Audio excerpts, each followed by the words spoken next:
Hi, everybody. Leanne and Mason here. Hi, Mason. Hi, everyone. Time for our podcast, Different Perspectives. Welcome to Different Perspectives with Leanne and Mason Holitza. Here we discuss our differing viewpoints through the lens of energy work. Today we will be discussing relationships.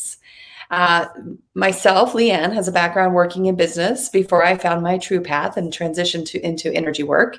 I'm currently the owner of the Healing Studio in Broomfield, Colorado, and that's where I work as a healer and a teacher. You can find more about me at insightfulinspirations.com. Mason, my son, has the unique opportunity to be raised in a subtle energy aware household where more than meets the eye is not only validated, but encouraged to explore. He is currently a student journalist at CSU. You can find his current work on the Rocky Mountain Collegian. Hi, Mason. We're going to talk about relationships this week. All right. So, relationships and energy can be an interesting thing, right? Because when I feel like you're attracting relationships currently that are more in alignment with wanting to know about metaphysics and chakras and things like that. Is that true?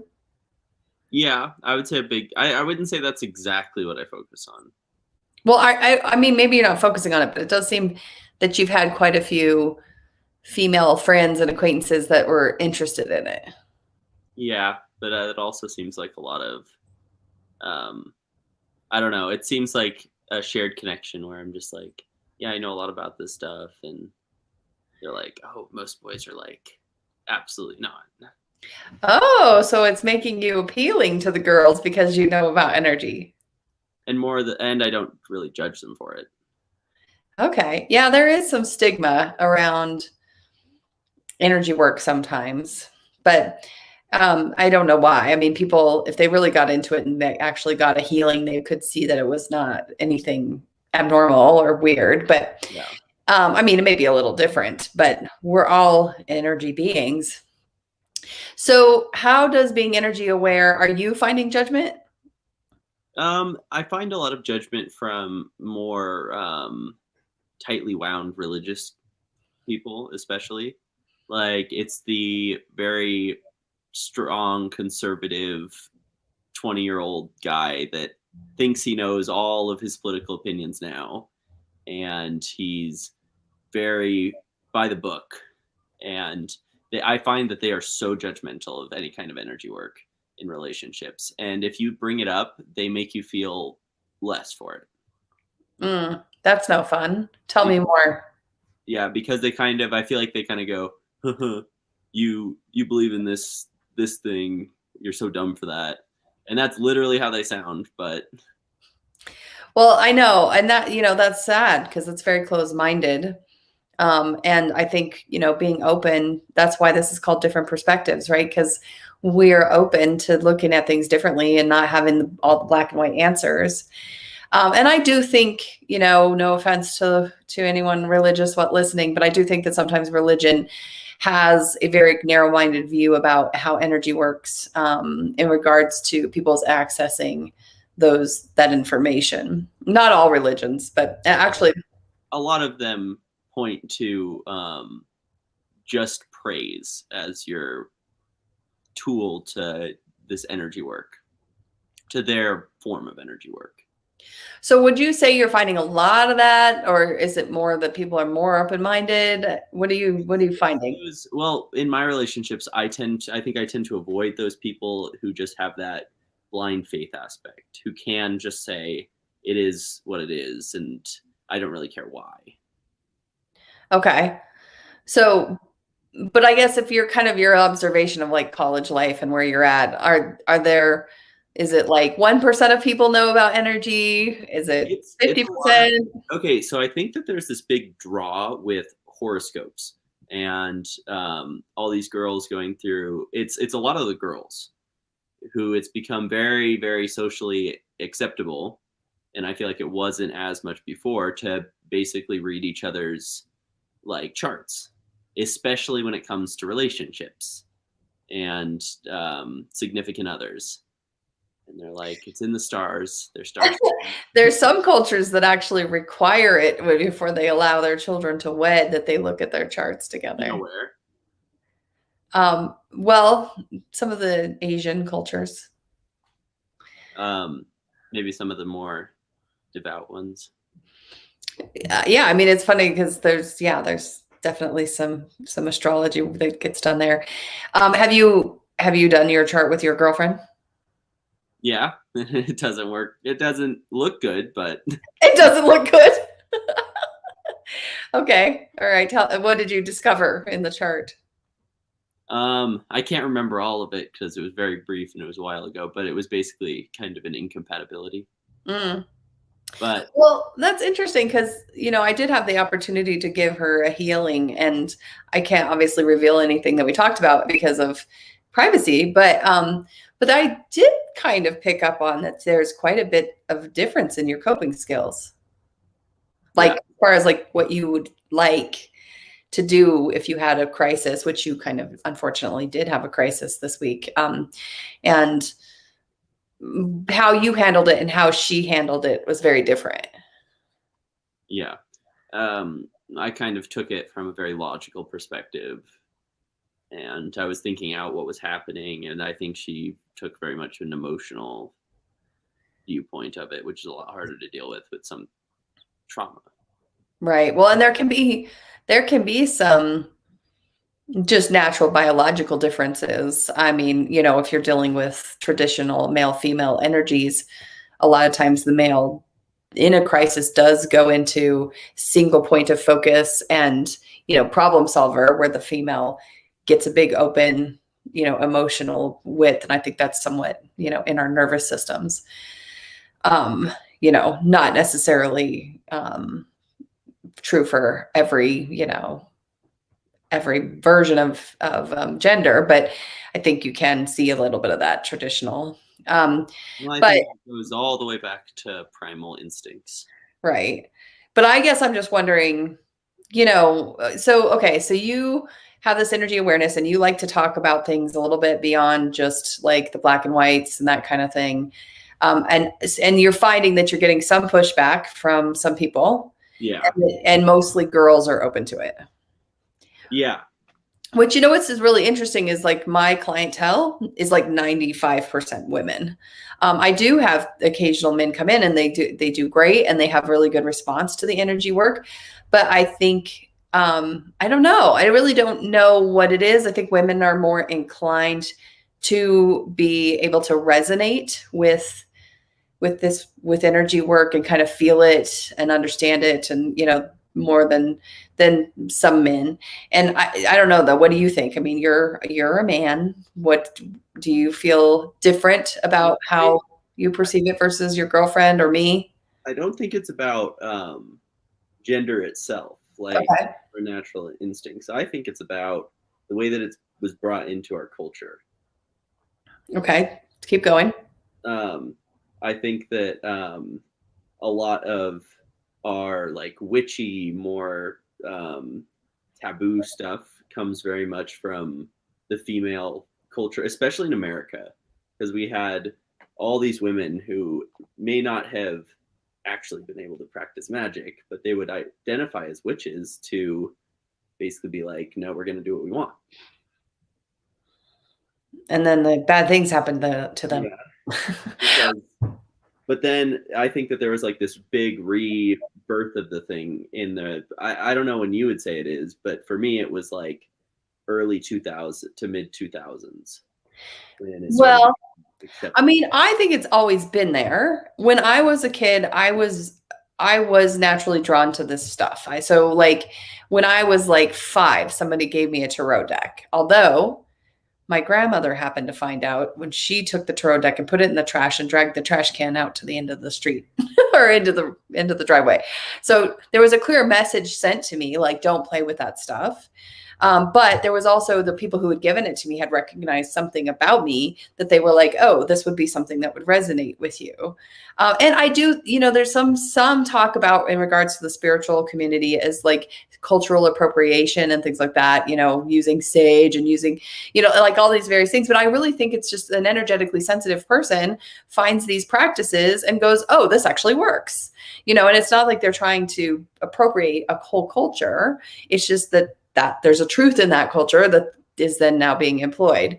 Yeah, so I mean, that whole thing with cultural appropriation, I understand it, but I think a lot of the point of globalization and getting everyone to mix together is cultural appreciation. Right. And sharing parts and pieces of like what being works. able to wear, like, say, a native's like cultural robes or something, and wearing it as a sign of respect and not like having it be seen as some racist thing. Yeah. Well, so back to relationships. And friendships and things like that. So I know, so a lot of my clients would not want to admit that they come to see me. Not a lot, but maybe, a chunk of people who would pretend to or call me their coach or call me their therapist rather than say my energy healer. And sometimes wives are judged by their husbands for seeing me. I do find sometimes that wives will bring their husbands into a session with me, and the husband will be very closed off at first and, kind of be humoring the women, thinking that they know. So I think that there is a lot of stigma and a lot of difficulty for people to be really open about where they're coming from when they are understanding energy. And I guess you kind of got raised with it in the sense that it just is. So, but you did come home when you were in middle school and say, my best friend says that what you do isn't real. And, I kind of thought that was funny because that's you can't tell somebody that the thing they do for work all the time that works on a people isn't real. That's like saying, your dad's a police officer. I don't believe in police officers. I mean, that doesn't work. Right. Yeah, but I think that a big part of it for me was this proof and seeing it firsthand. And I think that I like to do that with everything. I like to have some kind of objective proof. And the amount of different stuff that you kind of had me, guinea pig, which I liked a lot, trying all sorts of different energy work from all these different healers. Mm-hmm. And I would go to some of them and I would come out and I wouldn't feel any better, but I would go to some of them and I would come out and I'd feel amazing. I'd feel relaxed and I'd be like, wow, that really worked. Yeah. Yeah. Well, and that's a hard thing too, I think, is finding a good practitioner, because sometimes people pretend to be good and they're not. So as far as like friendships go, though, I mean, do your friends accept this information in this way, or do you just not talk about it? I think that that's where I've kind of whittled my friends down, because I've seen like this just drop off where I just don't have this desire to talk to these people over here who I was kind of felt like I was pretending for. Oh, interesting. Okay. I guess I didn't know that you felt like you had to get rid of some friendships. I didn't really feel like I had to get rid of them. I just felt like they weren't as beneficial, or like they didn't share a lot of these interests that I wanted to. And I would say that a lot of my friends from Boulder and my current roommate, Bryson, we all have like this very open-minded perspective on anything is possible.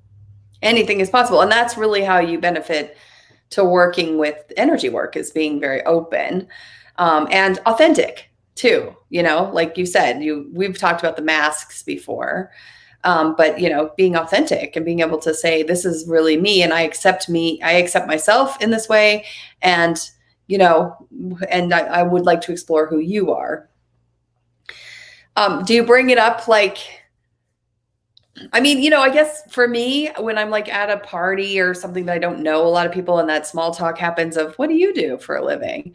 I sometimes, it depends on the crowd. I mean, if I don't really want to get into what I do as far as like explaining it, and I know this person's really not going to do anything with it anyway, then I just give life coach or whatever, Yeah. What do I tell people? I say that you are I say you're a life coach / energy healer. That's normally how I describe it. I got a little frog in my throat. Yeah, I mean, and I don't think, and I have been like literally, you know, on the side of soccer fields watching you guys play games and small talking with the parents and finding out really quickly that I'm like, they're going to be sitting on the end by myself because they think I'm weird or whatever, you know? And I guess I've kind of gotten used to that rejection, or that I take rejection as a gift. Like, if this relationship's going to work, it's got to work with me being fully present as who I am. And if I'm what you want me to be, that doesn't work. I feel that happens a lot for me. Tell me more. It happens a lot for me with religious things, because there are several people around me who are very practicing religious, and they are very devout. And I kind of have to walk this line of being respectful about it, even though I really do not agree with them. Like, well, and I guess I feel like that's somewhat the problem that's going on and I feel like this has been there forever. If just because you don't agree with it doesn't mean it's bad and you should get rid of it. And the same thing for you. I mean, to those people. Well, it's not that I don't want to, like, I want to get rid of it or anything. They're free to practice it. I just don't want there to be this barrier for me of there are these things that I can't talk about because of your beliefs. Yeah. And that's why I really like energy work, because it opens up these questions. It invites you to ask these questions, these existential, like, where do I come from? Why do we exist? What would exist if we didn't? Yeah, and you'd have to be willing to be uncomfortable with not having the answers, and sometimes people aren't. Exactly. Sometimes people want answers about that stuff, or it makes them anxious, you know? Yeah. I think there was that time for me. Yeah. I was anxious because I couldn't answer those questions, but then I think I kind of settled into that. So I feel like, so let's fast forward into, because, you know, when I met your father, I was into this stuff. But when I met your father kind of said, that's weird. And so I was like, oh. And so I shut myself down because I didn't want to be weird. And it wasn't like he was mean about it. It just was like, he didn't understand, he didn't get it, whatever. And so I pretty much shut that side of myself down for a good 6-7 years, until I couldn't anymore. And it was really kind of backfiring on me to be something I wasn't. And I remember telling your father, like, I have to do this, and I'm going to open this Pandora's box, and it's going to change my life. It's going to change who I am and who I'm capable of being in the world. I'm not going to be able to pretend. And, you know, of course he didn't know what we were getting into. So he was like, okay, sure. I know, do what you need to do. And then he was uncomfortable. You know, we had we had a progressive dinner at our house, and I had been working at the metaphysical shop, and it was basically a way to get to know our neighbors, to have them over for dinner. So we didn't really know these people very well. And I told them I was working at the metaphysical shop as a psychic, and your father's jaw was like, I can't believe you just told the neighbors you're doing that.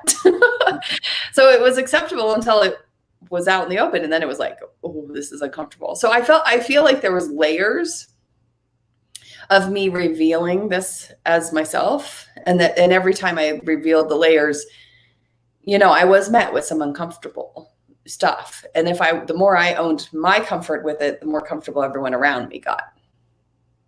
Well, I think actually the people who might be able to relate to that kind of situation the most is I don't know if this is related, but sounds like the LGBTQ community. It sounds like the same time period and a lot of what they went through. Maybe. And, you know, I did hang out with a lot of those people in high school. That was my, your grandmother to this day still thinks I was exploring being a lesbian, which I wasn't. I don't have any judgment about it, but I wasn't. I just hung out with a lot of people that were, you know, kind of doing different things in that area. And I believed in their right to exist without having any kind of negative repercussions from being in our community. And actually, when I was in high school, I tried to help them start a club that was focused on supporting that. And you should have heard the parents that they were against it, like, oh, you're encouraging this. And it was shocking to me, but but also an eye opener to how the world still isn't as open as maybe we wish it was. I think the changes that are being seen is that, well, maybe not so much in high school, because I definitely saw it a lot in high school, is building relationships based on like judgment rather than, or lack of judgment rather than judgment. Yeah, I mean, it's hard. We're humans. We're built to judge, I feel like people build whole relationships based on a judgment of someone else. That's true. And I think that the way that it's gone down so much is why we're seeing all this acceptance. Maybe not as widespread as we think. Maybe it's just outspoken. Because I think it's time. I think this is that, finding a voice and trying to, trying to educate where it was. And that's kind of, I think, what we're doing with energy work is we're trying to say, look, this is not weird. This is not just some woo-woo thing where we're sitting over here, we're typical people. I always joke I'm a psychic soccer mom, right? I mean, I present like a soccer mom. Okay, so we have this question. You see this question that's here, that's just come in for us? Do your friends know about these discussions publicly, and do they listen? That's a good question. I don't know. You don't know? Have you told them about it? I know that they know about it. I don't know if they know how to find it. Would you be willing to share it with them and tell them, or would you not want them to know? If they asked, I would definitely share it with them. So I think you should share it with them. No? I will. I think that's an interesting question. Yeah. Well, and there's the thing too, right? Like how it's not like energy work has to be in every single conversation, but it does frame how you see things. And so then it changes your language and it changes how you relate to people around you.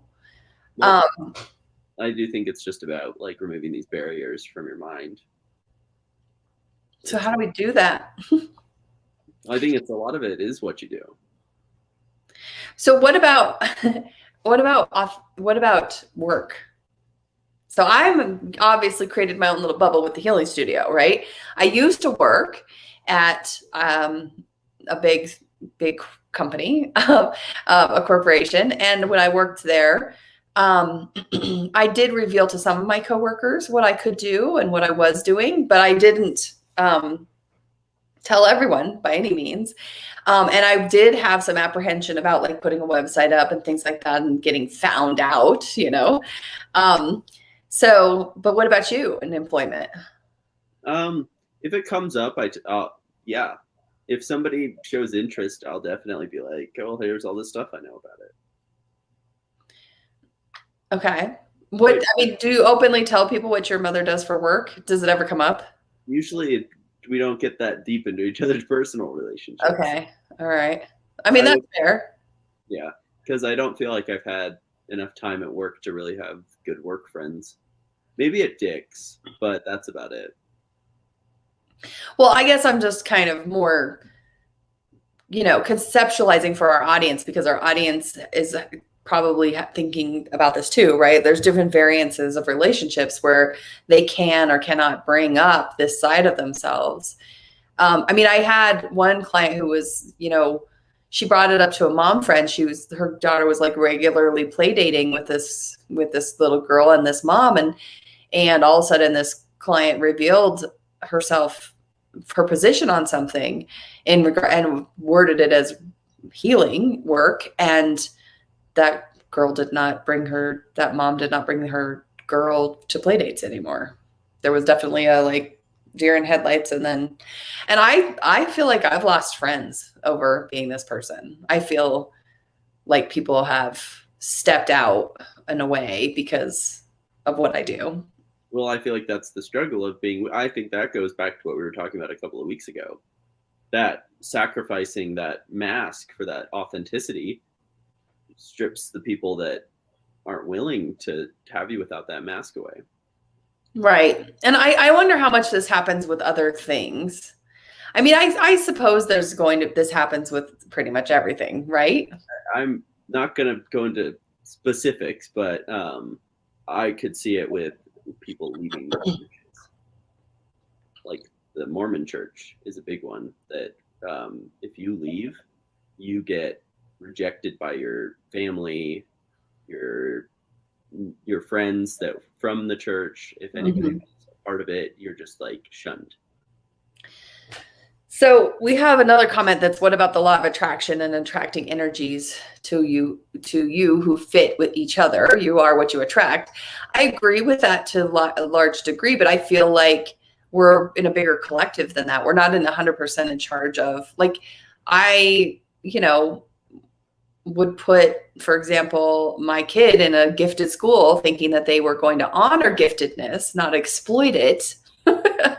And I found that I wasn't on the same page with them. And I really thought I didn't even have a clue that it could be exploited, to be quite honest.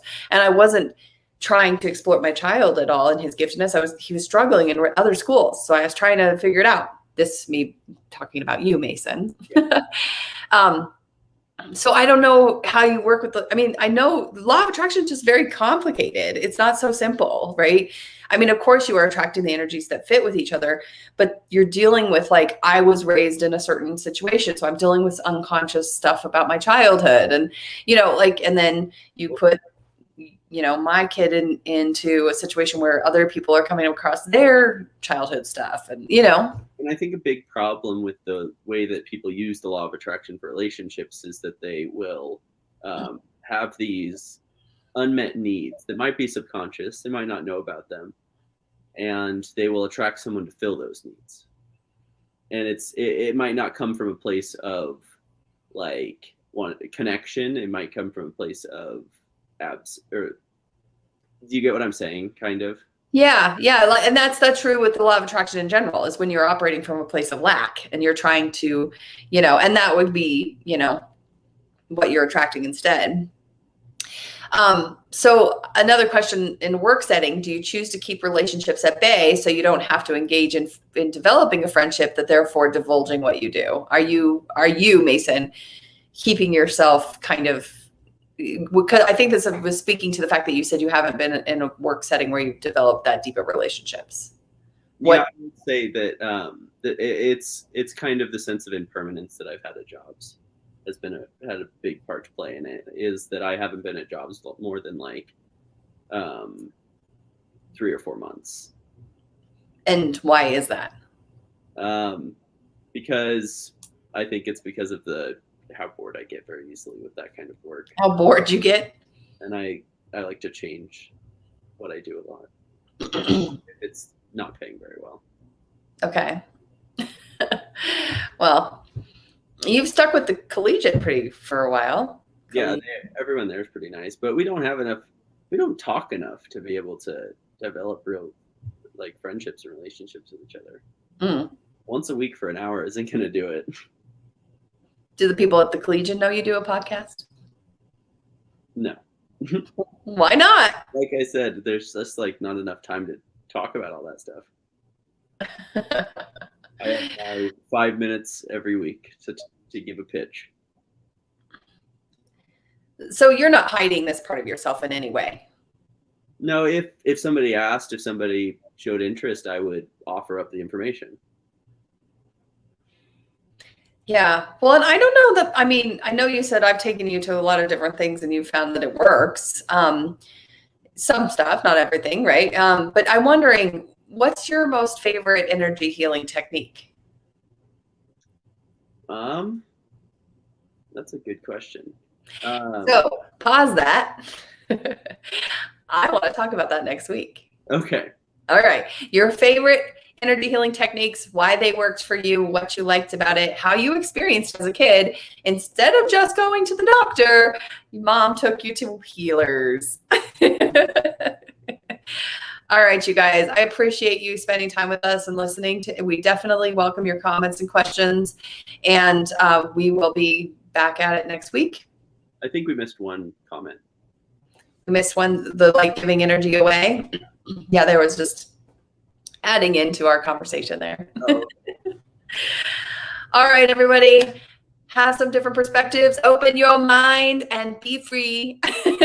We'll talk to you guys later. Bye.